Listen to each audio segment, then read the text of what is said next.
Convivencia Familiar presenta.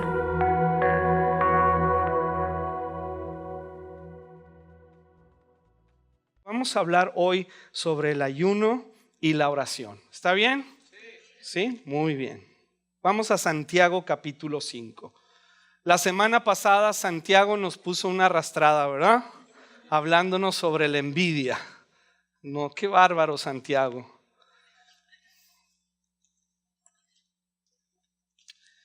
Ahora nos va a hablar de otra cosa, Santiago. Dice el capítulo 5, verso 16. Confiésense los pecados unos a otros y oren los unos por los otros para que sean sanados. La oración ferviente, ¿la oración qué? Ferviente. Qué bonito respondieron, gracias. La oración ferviente de una persona justa tiene mucho poder y da resultados maravillosos. La oración ferviente. Esta palabra ferviente viene de una raíz latina que significa o tiene el concepto de algo que está hirviendo, que entra en ebullición. ¿Cuántos hemos hecho un tecito calentando agua en esas, ¿cómo se llaman? En esas teteras que dan un sonido, ¿verdad? Chillonas. Sí, los jóvenes no saben mucho de eso, pero todavía hay. Yo tengo una en mi casa. Entonces, echo agua, cierras la tapita y luego está el fuego dándole calor, y de repente se oye, no sé si lo hice bien, no trabajo en efectos especiales, pero te das cuenta que está lista el agua porque está hirviendo, está en ebullición, y eso crea un sonido que nos muestra que es obvio que el agua está hirviendo. Así que cuando la oración dice que para lograr algo, dar resultados y tener poder, debe ser ferviente. Habla de una persona, alguien que se muestra muy entusiasmado por algo. Muy entusiasmado. Así como cuando nos dijeron vamos a ayunar y nos mostramos muy entusiasmados. ¡Wow! Sí, qué oportunidad de orar y ayunar juntos. Así es, alguien muy entusiasmado que lo mueve a actuar y expresar su arrebato pasional. ¿Por qué nos enseñaron que la oración no era pasional? ¿Por qué nos robaron eso? ¿Por qué nos dijeron que la oración tiene que ser quieta? Y hay tiempo para eso. Hay tiempo para que la oración sea quieta. Hay tiempo para que la oración se haga sin ni siquiera articular palabras, como Ana cuando está en el templo y está clamando al Señor y no le sale la voz, simplemente lágrimas, y está en este gemido sin voz, diciéndole al Señor que le dé un hijo. Hay momentos para eso, y claro que eso también tiene un logro porque cumple el requisito de que es ferviente y es apasionada. Pero el apóstol Pablo nos está diciendo que debe ser algo que se muestra, donde está incluido nuestro cuerpo, nuestras emociones, nuestra mente y todo nuestro ser, porque Dios nos creó así. Sino, ¿para qué nos dio emociones? ¿Para mostrarlas solamente cuando ganan los Tigres o cuando ganan los Rayados? Pues ya no supe quién le va a quién. Pero nos dio emociones para que también las expresemos en la oración, porque la oración es comunicarnos con Él, es una actitud de nuestro corazón apasionada por Dios, apasionada por sus propósitos, apasionada con fe de saber que Él va a obrar. Si Él nos está impulsando a la oración, es porque Dios quiere obrar a través de nosotros sus propósitos eternos. Pero no solamente es fervorosa y apasional. En la Reina Valera usa la palabra eficaz. Y eficaz significa constante, que prevalece ante la adversidad. Cuando inicia la carta a Santiago, nos dice que tenemos que ser pacientes. La prueba de nuestra fe produce paciencia. Y eso lo traduce la Reina Valera. Para nosotros los latinos, paciencia es un término pasivo. Pasivo. Donde yo me siento a esperar. Paciente.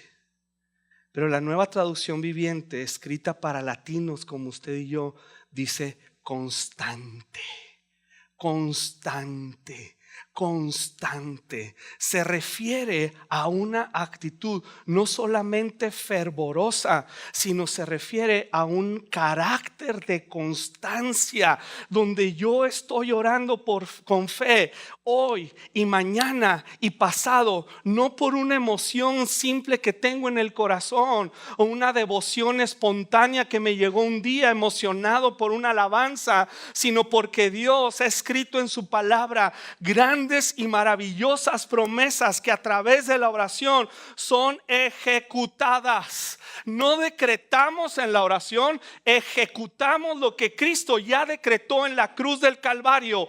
Consumado es. Y exhibió a los principados y potestades, exhibiéndolos públicamente, triunfando sobre ellos en la cruz.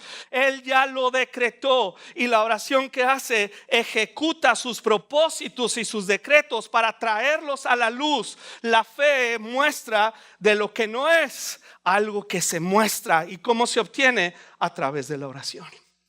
Por eso es ferviente. Por eso sí me emociona saber que si yo clamo a Dios, Él me responderá. Cuando Él dice, clama a mí, yo te responderé, te mostraré cosas grandes y ocultas que tú no conoces. Clama a mí y yo te mostraré cosas que ojo no ha visto, oído no ha oído, ni ha subido al corazón de hombre. Son las que yo tengo preparados para los que me aman. Cuando la escritura me dice que yo y mi casa serviremos al Señor, entonces sí me emociono, sí me vuelvo ferviente y constante, porque tengo una promesa no de alguien que va a cambiar de opinión mañana, sino de un Dios eterno sentado en un trono de autoridad que gobierna, y que si Él dijo lo va a cumplir, y la oración es el medio por el cual lo va a hacer. Y es tu oración y mi oración. ¿Te emociona eso? A mí me emociona un chorro. Y dice que la oración fervorosa o eficaz de una persona justa no es aquella que es buena por su propio mérito. No se trata de que somos buenos y por eso oramos. No se trata de que hemos hecho cosas buenas y merecemos. Una persona justa es aquella que ha sido justificada por la fe en Cristo Jesús y está en paz con Dios, en una relación correcta. Es hijo, es heredero de las promesas y ciudadano del reino de Dios. Una persona justa es aquella que tiene su deleite en Dios y en sus propósitos. Deleítate a sí mismo en el Señor. Deleítate y Él concederá las peticiones de tu corazón, porque un corazón que se deleite en Dios, ¿qué peticiones va a tener? Las que están de acuerdo al corazón de Dios.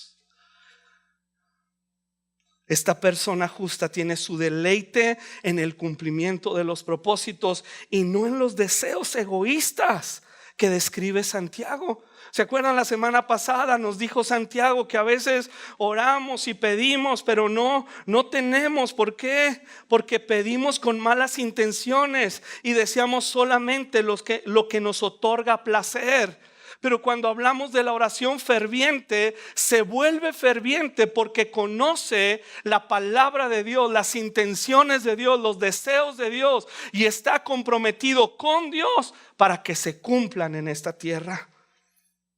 Ahora Santiago nos dice, ahí mismo en capítulo 5, verso 17, nos pone un ejemplo para animarnos. El ejemplo de Elías. Y nos dice en el versículo 17, Elías era tan humano como cualquiera de nosotros. Elías era tan humano como cualquiera de nosotros.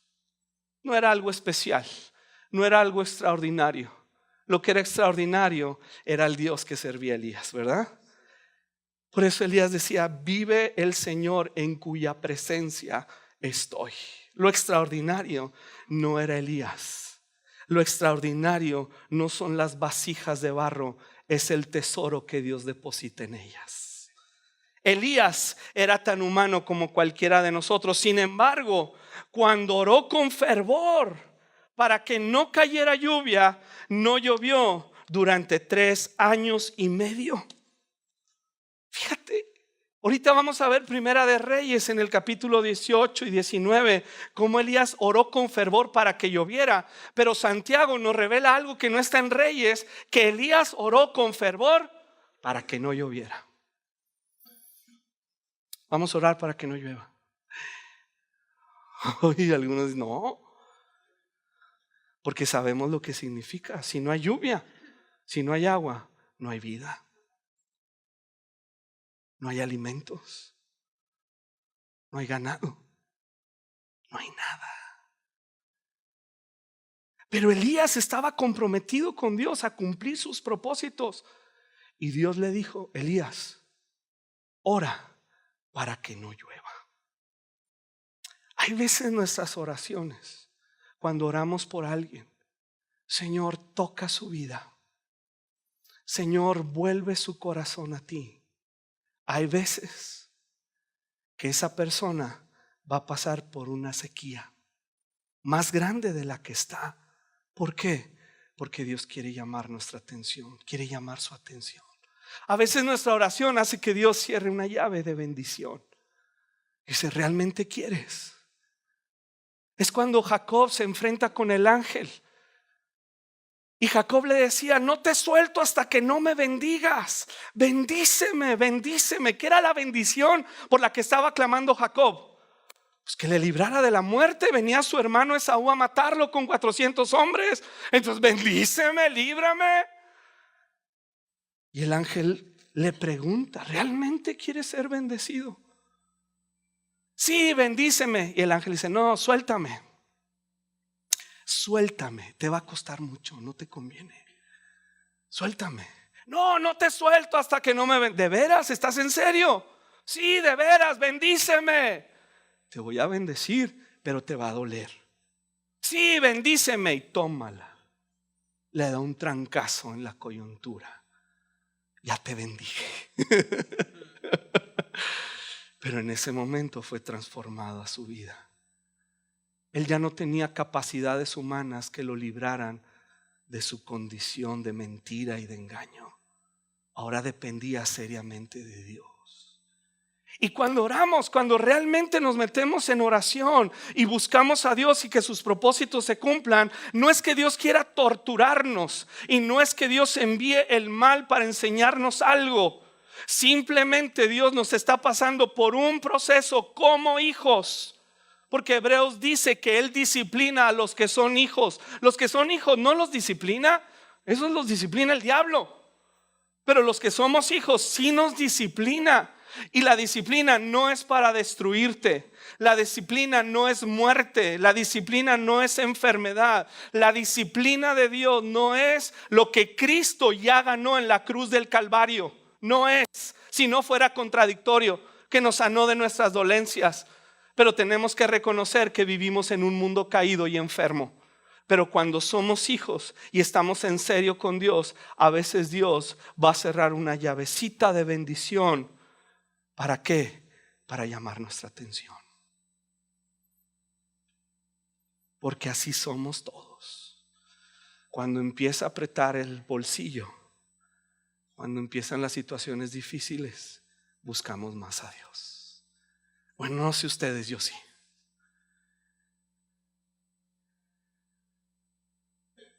Vamos ahí a Primera de Reyes, capítulo 17.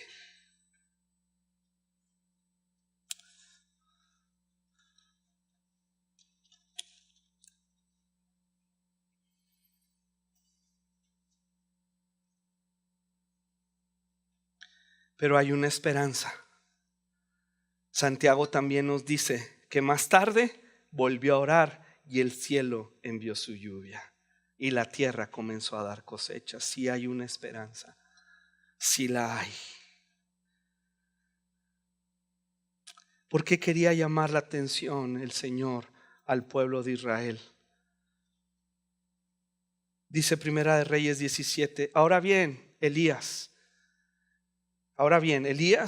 quien era de Tisbé en Galad, le dijo al rey Acab, tan cierto como que el Señor vive, el Dios de Israel, a quien sirvo, no habrá rocío ni lluvia durante los próximos años hasta que yo dé la orden.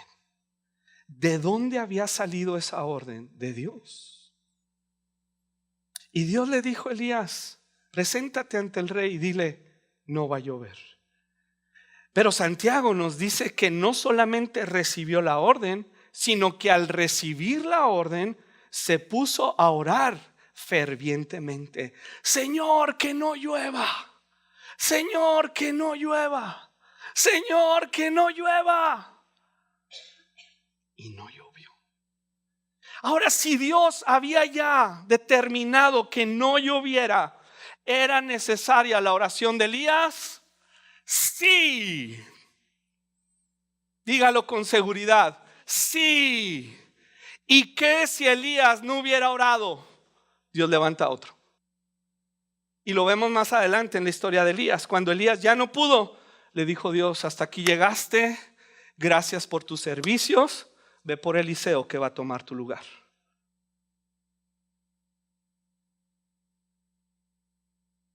Dios escogió al rey Saúl. En 40 años no hizo lo que necesitaba hacer. Quitado dice Hechos 13, encontró a David, un hombre conforme a su corazón, quien haría todo lo que Dios quería. Pero lo haría como Dios quería, en el momento que Dios quería, con todas las circunstancias que Dios quería. Así es Dios. ¿Por qué? Porque Él es Dios. Y Él está buscando quien haga y ejecute, como dice el penúltimo salmo, ahorita lo vamos a leer. Dice que Él está buscando quien ejecute sus juicios decretados. Pero alguien que diga, a tu manera. No va a llover, no va a llover. ¿Por qué? ¿Cuál era la condición de Israel? Israel tenía gobernantes perversos y el pueblo estaba entregado a los ídolos. Acab y Jezabel estaban destruyendo la nación, estaban saqueando la nación, estaban desviando al pueblo de Israel a los ídolos. Y aparece Elías, sabemos muy poco de él, simplemente de dónde es, de la región de Galad, no sabemos quién es su papá, no sabemos de dónde viene. En cuanto a su familia, pareciera un don nadie. Y se vuelve una gran personalidad. Así es Dios, le encanta hacer eso. ¿Por qué? No sé, pero la Biblia nos da una idea. Para que cuando sucedan las cosas, toda la gloria sea para Él. Ahora, Él se expone, el mismo Elías. Dice, no va a llover. ¿Sufrió las consecuencias Elías? Por supuesto, no llovió. Dios lo sustentó, pero no llovió y le pegó también a él. Así que Dios lo mandó a un lugar para esconderlo. Se secaron los arroyos y luego mandó cuervos para que lo alimentaran. Se acabó eso y luego lo manda a una ciudad para que una viuda desamparada lo alimente. Claro que le pegó a él. Hay consecuencias que vivimos nosotros los cristianos viviendo en un país, en una sociedad que está desviada de la voluntad de Dios, pero dentro de ella Dios nos va a sustentar, pero nos ha puesto precisamente para hacer luz en las tinieblas y para hacer sal, para que a través de nuestras oraciones empecemos a influenciar el ambiente espiritual y se abran los corazones para que el Espíritu Santo los guíe al arrepentimiento y se vuelvan a Dios de todo su corazón. Elías estaba ahí en esta situación. Por eso el apóstol Pablo escribe: esta leve tribulación pasajera nos va a llevar a una tribulación pasajera. Cuando tú apartas tiempo para la oración, para el ayuno, vas a pasar una leve tribulación, no como la que está hablando Pablo, pero te va a doler el estómago, te va a doler la cabeza, te van a doler partes de tu cuerpo que no sabías que dolían. Las cejas te van a doler. Y algunos decimos: no, es que el ayuno no es para mí. No, no es para nadie. Pero esa leve tribulación que estás pasando al abstenerte de alimentos, aunque está obrando en el sentido espiritual, está obrando en tu corazón, porque ese dolor que sientes te recuerda que hay alguien afuera de la iglesia y de tu casa que está sufriendo, que tiene hambre, que quiere suicidarse, que no sabe cómo buscar a Dios, que están doliendo por enfermedades, que hay un mundo que está seriamente doliendo y no podemos voltearnos hacia otro lado y simplemente dar gracias a Dios porque a mí no me tocó, porque sabes que esa actitud nos puede llevar a que Dios diga: ¿crees que no? Le voy a cerrar tantito, te voy a incomodar tantito. No hay justo desamparado ni su simiente que mendigue pan. Dios no te va a mandar las plagas de Egipto ni la enfermedad. Yo no lo creo. Yo no lo creo. Pero los cristianos también nos enfermamos. Pero tenemos una esperanza más allá de la enfermedad. Y tenemos a Cristo nuestro sanador. Pero Él va a cerrar llaves de bendición y de comodidad.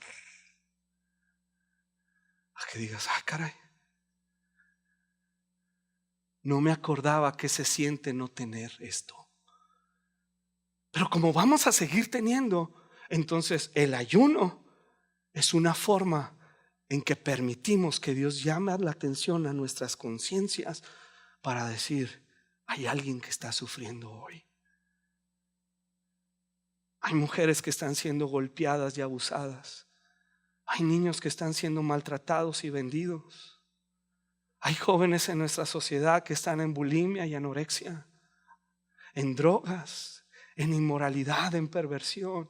Hay un mundo que está seriamente sufriendo, y este dolor que siento hoy en mi panza por ayunar me recuerda este sufrimiento y se transmite en una oración fervorosa: Señor, haz algo por ellos. Señor, obra en nuestras vidas, obra en nuestra sociedad, obra entre nosotros, Señor. ¿Por qué? Porque este dolor que hoy siento es el mismo dolor que hay en tu corazón. Es el dolor que expresa Génesis capítulo 6, cuando dice que Dios vio la maldad de los hombres y le dolió en su corazón. Este dolor es el dolor que se describe a una persona que le está dando un paro cardíaco. Es un dolor intenso, físico, imposible de quitarse. Es el dolor que viene del corazón de Dios por el perdido, por el que está hambriento, por el que está desamparado. Es el dolor del corazón de Dios, y necesitamos comprenderlo. Y estos 3 días de ayuno y oración es una oportunidad para decir: yo tengo que sensibilizarme, Señor. Me va a pegar, por supuesto, pero son 3 días. Lo mismo le sucedió a Nehemías. Cuando escucha la condición de su pueblo de Israel, pregunta a los que vienen de allá: ¿cómo están mis parientes? ¿Están bien fregados? Perdón por el están bien. Están bien mal. Los muros están derribados. Tu tío, tu prima están muy mal. Están en adulterio, está a punto de dejar su familia. Es alcohólico, no puede, no sabe cómo salir. Lo metieron a la cárcel porque defraudó. Y no podemos tener una actitud: pues se lo merece, y eso no cuenta. Eso no es lo que hizo Cristo. Cristo se humilló, tomó mi pecado y fue a la cruz del Calvario para pagar por él, siendo que no lo merecía. Y cuando yo ayuno, cuando yo oro, me permito que Dios venga por su Espíritu Santo a transmitirme este dolor por el perdido, por el que está realmente angustiado. Nehemías estaba en una posición privilegiada. Era el copero del rey. Él tenía su futuro asegurado. Y la expresión que usa la Biblia en Nehemías es que él cae como un saco al suelo y se pone a llorar y dice: ya ayuné por unos días y me puse muy triste, y le pedí a Dios que me diera el favor del rey para regresar con mi pueblo y ayudarles a reconstruir los muros. Cuando el pueblo de Israel de nuevo está en una gran afrenta con la posibilidad de ser exterminado, entra a la historia Esther. Y su primo Mardoqueo le dice: Esther, intercede por nosotros. Esther duda, era una jovencita, y dice: no puedo entrar a la presencia del rey, me va a matar. Y Mardoqueo le dice: pues de todos modos te van a matar, entra, para esta hora has llegado. Y le manda un mensaje con el mensajero y le dice: yo voy a entrar, pero ustedes ayunen por mí. Y si muero, que muera. Pero no iba a morir, porque Dios tenía un plan y un propósito eterno para ella y para su pueblo. Y esto nos da una esperanza viva. Realmente Dios nos ha puesto como sal y luz de esta tierra para llevar esperanza. Y necesitamos romper la intimidación que muchas veces viene a nuestro corazón. Muchas veces estamos pasivos porque nuestra carne se opone al ayuno. No le gusta la oración, no le gusta. Hay veces que a mí no me gusta, no siento el deseo, ese fervor, así que vamos. No, a veces me tengo que forzar por fe y hacerlo. Y yo sé que Dios me dará después la alegría y el ánimo. Lo mismo le pasó a los discípulos. Cuando el Señor les dice: acompáñenme a orar, estoy en una hora muy difícil, a punto de ser crucificado. Y cuando regresa, ¿qué estaban haciendo los discípulos? Dormidos. ¿Qué onda con ustedes, Pedro? Por eso el Señor enseña en Lucas 18 la parábola de la viuda y el juez injusto.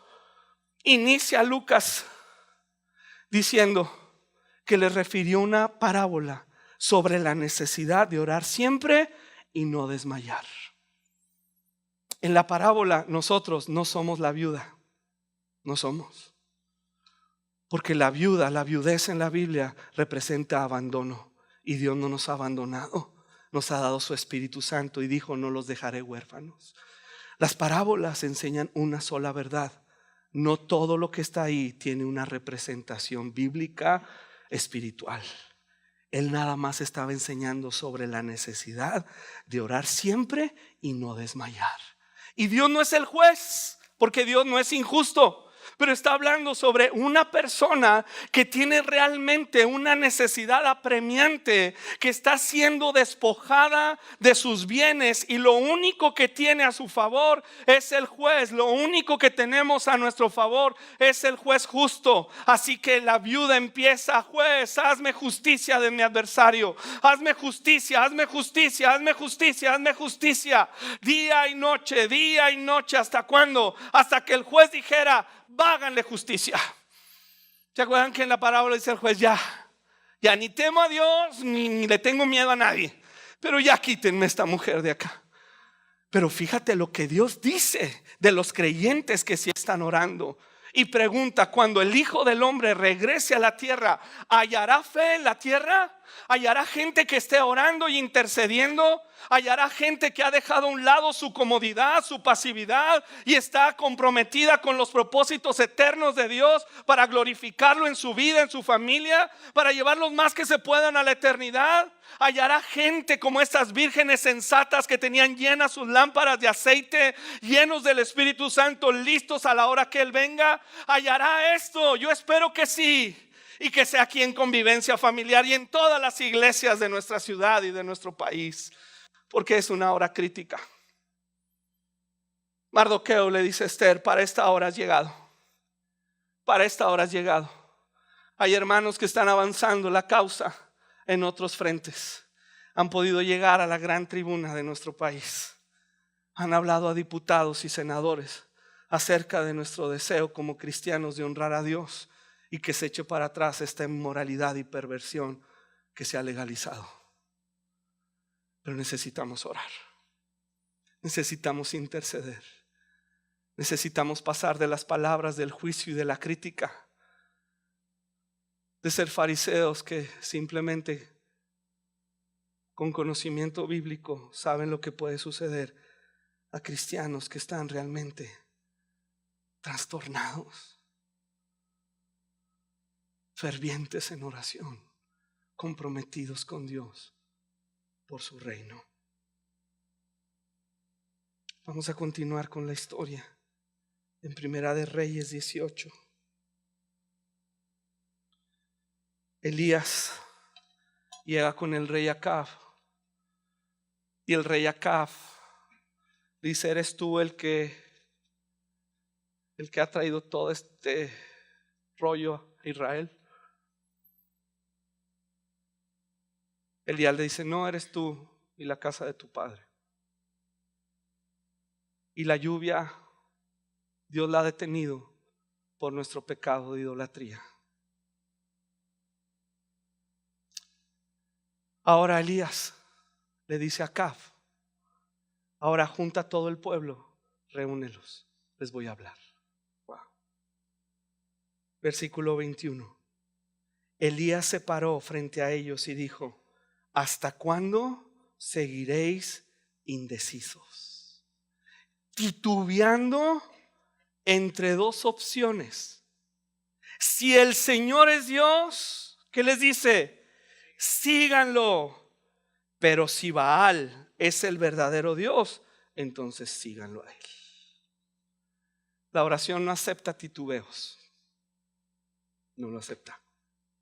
Mismo Santiago nos dice que cuando oremos nos aseguremos de que nuestra fe sea solamente en Dios y no duden, porque una persona que duda tiene la lealtad dividida y es tan inestable como una ola del mar que el viento arrastra y empuja de un lado a otro. Esas personas no deberían esperar nada del Señor. Su lealtad está dividida entre Dios y el mundo y son inestables en todo lo que hacen. ¿Por qué? Porque la lealtad está dividida. Tenemos que orar, tenemos que trabajar. William Booth, el fundador del Ejército de la Salvación, dijo: ora como si todo dependiera de la oración y trabaja como si todo dependiera del trabajo. Ninguna anula a la otra. Son los dos remos de una barca. Rema nada más con una, ¿qué vas a hacer? A dar vueltas. Un creyente, una iglesia que nomás es activa, que nomás está trabajando, haciendo programas, está dando vueltas. No va a funcionar. No se trata de creatividad. Pero si la creatividad viene también del otro remo, de la oración, de la búsqueda fervorosa por Dios, entonces vamos a avanzar. Porque entonces Dios va a poner su creatividad y va a dar sus planes para que un creyente, una familia, una iglesia avancen en sus caminos. Pero si estamos divididos, si nuestra lealtad está dividida entre Dios y el mundo, somos inestables y nuestra oración se vuelve ineficaz. No es fervorosa. ¿Por qué? Porque de alguna manera tenemos un as bajo la manga. Si Dios no contesta, entonces yo voy a hacer tal. Hay veces que le decimos a Dios y lo ponemos a prueba. Y queremos que Él nos dé señales. ¿Y si no la da? Porque Jesús dijo mismo: ya no va a dar señales. Después de la cruz y de la resurrección, no hay señales. Nada más hay la señal del profeta Jonás. Se va a levantar al tercer día. Todo lo demás está aquí. Todas las señales que necesitamos está aquí. Clama a mí y yo te responderé. Humillaos bajo la poderosa mano de Dios y Él los exaltará cuando fuera tiempo. Pero a veces queremos meter a Dios a una dinámica de confírmame y dime si eres tú o si no eres tú. Y claro, por supuesto que Dios nos llega a confirmar en la vida práctica decisiones importantes, pero en el corazón del creyente debe estar afirmada una lealtad hacia Dios. La lealtad no necesita comprobación, porque en la cruz del Calvario fue dada la mayor prueba de lealtad. ¿Necesitamos otra? Por supuesto que no. Y se levantó de la cruz para otorgarnos el poder de la resurrección y vivir de acuerdo a su voluntad. Y cuando Elías les dice, los acerca y les dice: vengan acá.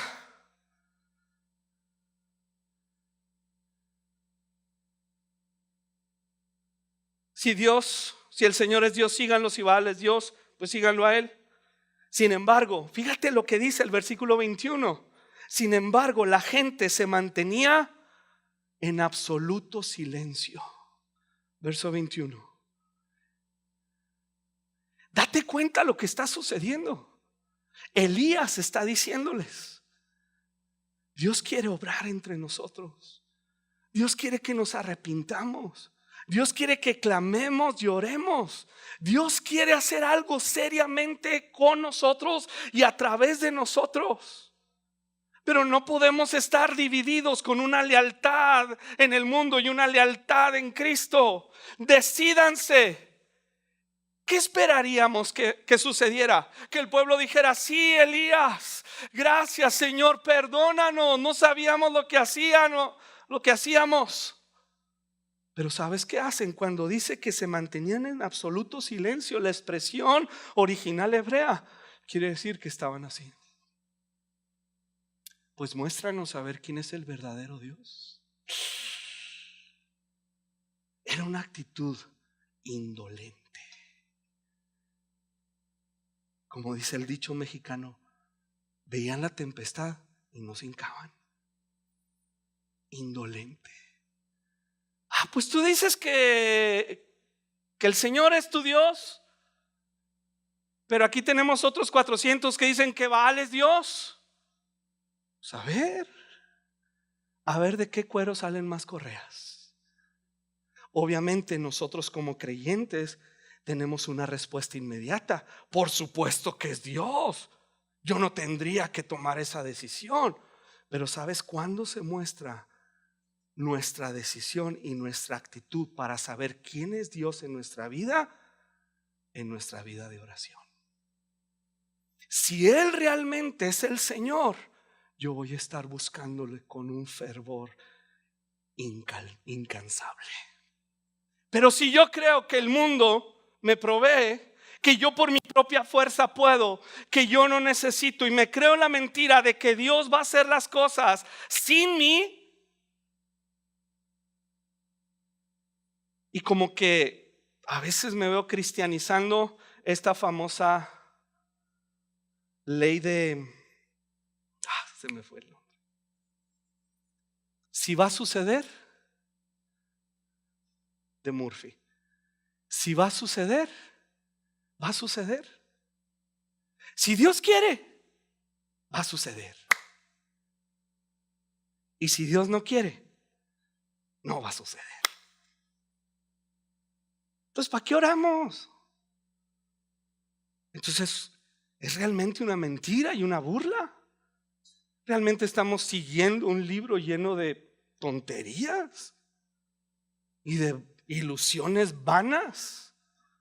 Pero si la Biblia es la palabra de Dios y nos dice: orad sin cesar, es porque las cosas que Dios quiere hacer las va a hacer a través de la iglesia en oración.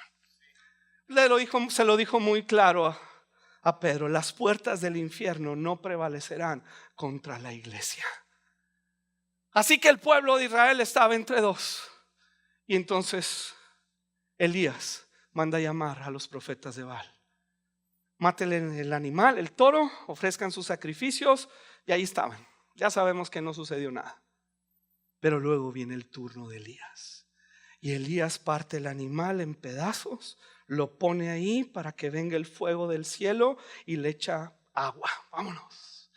Que sea bien complicado, que sea bien difícil, que no quede duda, para que no salgan aquellos de que no, es que un rayo lo prendió. No. Vámonos. Y le dice: Señor, que quede manifiesto que tú eres el Dios de Israel y que yo soy tu siervo y que por mandato tuyo yo he hecho todas estas cosas. Y en eso viene el fuego del cielo, lame el agua, destruye totalmente, consume el sacrificio y el pueblo se convierte al Señor. ¡Wow! ¿No te suena raro?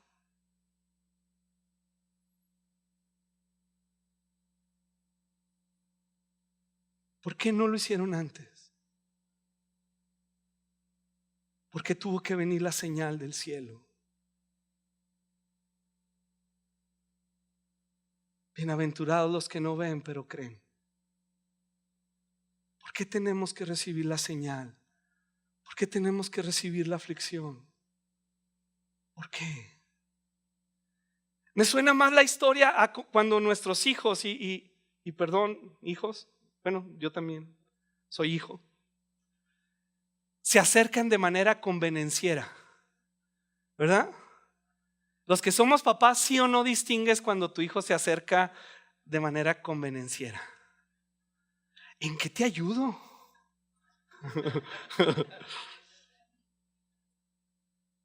¿Cómo?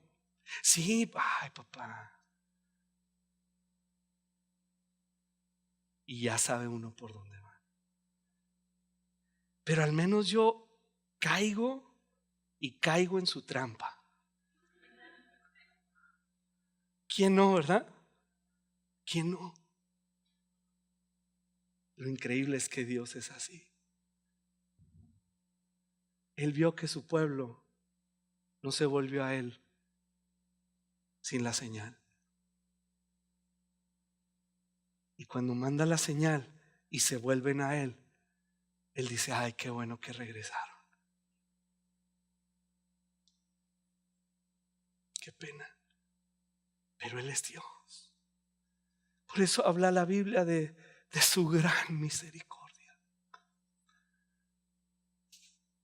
de su longanimidad. En Lamentaciones dice, nunca decayeron tus misericordias. Nuevas son cada mañana. Porque Él se alegra. Volviste como sea, pero volviste, estás aquí. No hay juicio. Es el hijo pródigo que regresa. Soy yo regresando de nuevo. Y entonces Dios ve que el pueblo regresa y le dice a Elías, voy a terminar la sequía. Ya el pueblo regresó. Ya se dieron cuenta que yo soy Dios. ¿Verdad que produce algo en el corazón?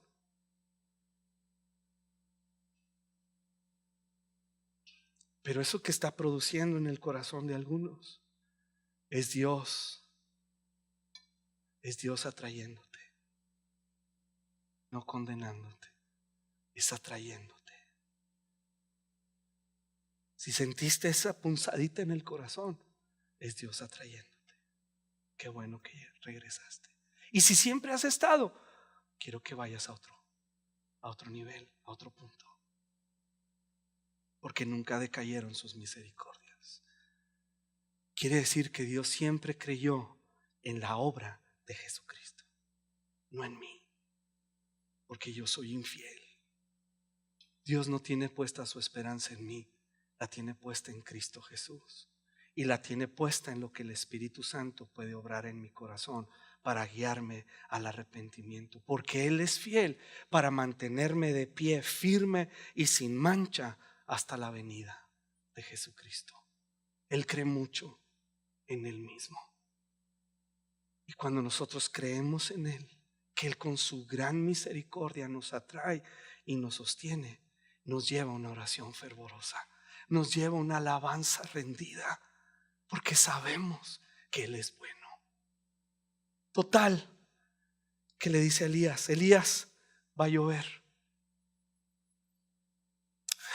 ¿Y Elías qué hace?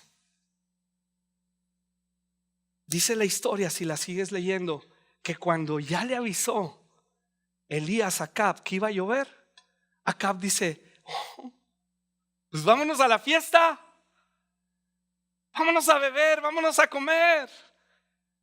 Ya somos bendecidos, gloria a Dios, vámonos.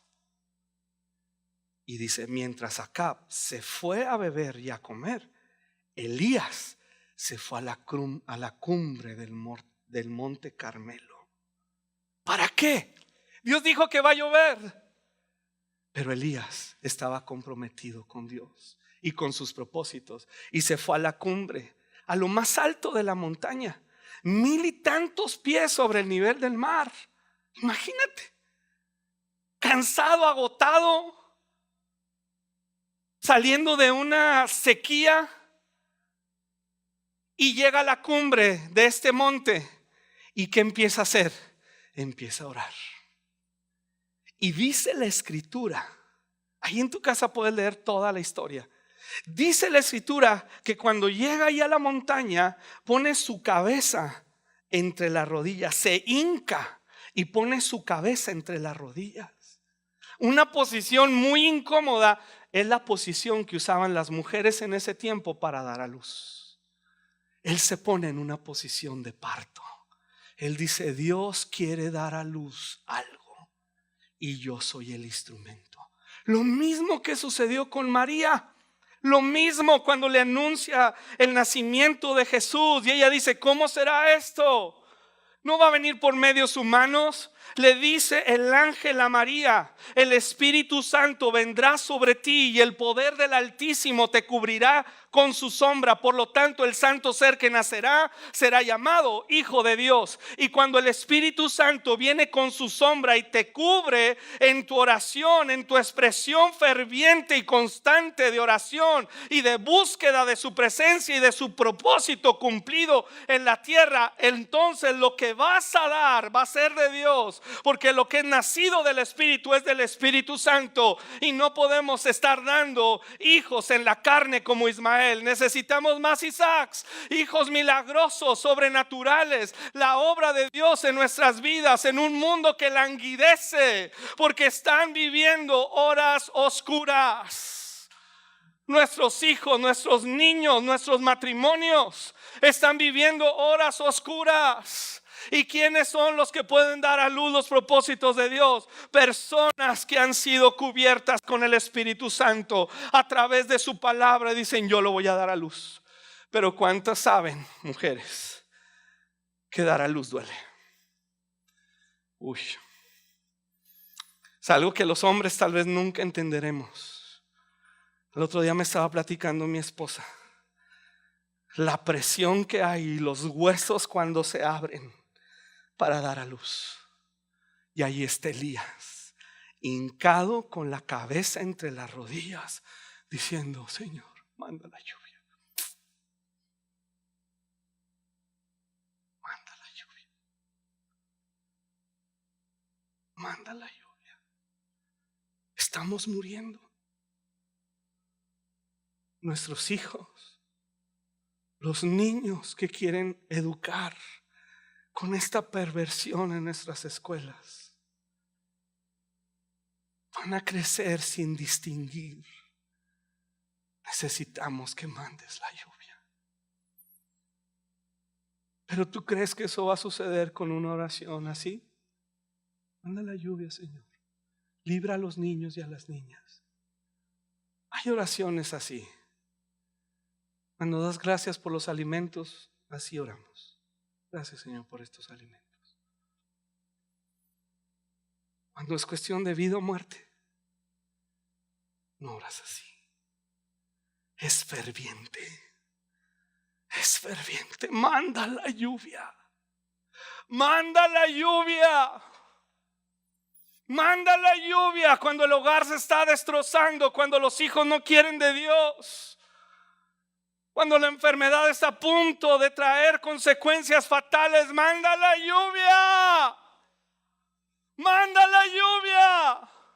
Está orando, está clamando, está conmovido porque él está viendo que está muriendo la gente en la sequía. Él está viendo la realidad de que los corazones de Israel no se volvieron. Vieron una señal y fingieron, lo dice Jeremías en su capítulo 3. Fingidamente lo hicieron. Y Elías está clamando: más allá de la lluvia física, Señor, transforma nuestra nación. Trae de nuevo un despertar. Envía tiempos de refrigerio, Señor. Está clamando, está comprometido. No me voy a ir hasta dar a luz esto, Por eso oramos todos los días. Por eso estamos cada miércoles y a veces oramos lo mismo, miércoles tras miércoles, miércoles tras miércoles, domingo tras domingo, la palabra de Dios, día tras día, sábado tras sábado con jóvenes. Ayer tuvieron sus tacos y bien padre que se la pasaron, pero todo es encaminado a que se levante una generación de jóvenes, de ancianos y todo lo que está en medio. Por decir, manda la lluvia. Nos estamos muriendo. Nuestra sociedad se está muriendo. Y yo vivo bien cómodo. Y no siento condenación por la comodidad. No la sientas. Pero es un llamado a despertar. Y cuando se pone ahí, empieza a orar. Ya sabes la historia. Y la primera vez le dice a su siervo: ve a ver si ya va a llover. Y que regrese el siervo a decirle: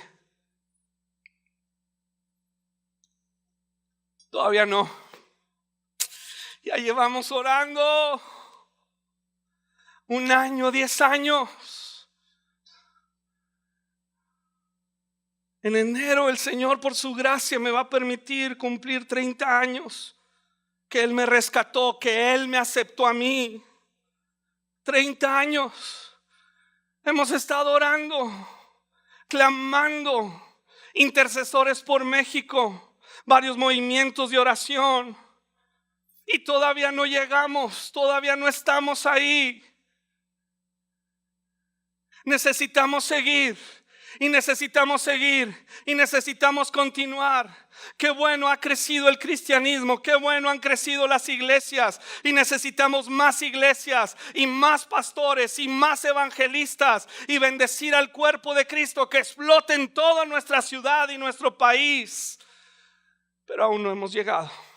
Y no llegaremos hasta que Cristo venga. Por eso Elías está orando: manda la lluvia. Y la segunda vez, y nada sucede.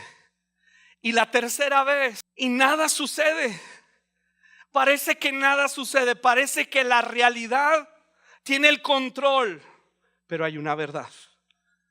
Hay una verdad por encima de la realidad, que es consumida por la verdad. La verdad consume la realidad. ¿Dónde está, oh muerte, tu aguijón? ¿Dónde está la muerte, la sepultura, tu victoria? La muerte fue absorbida por la victoria de Jesucristo. Esa es la verdad que vence la realidad. No estamos siguiendo un sueño. No estamos siguiendo fantasías. Estamos parados bajo una roca eterna. Y a la 7ª vez viene ahí ya. Y le dice el siervo: ve una nubecita.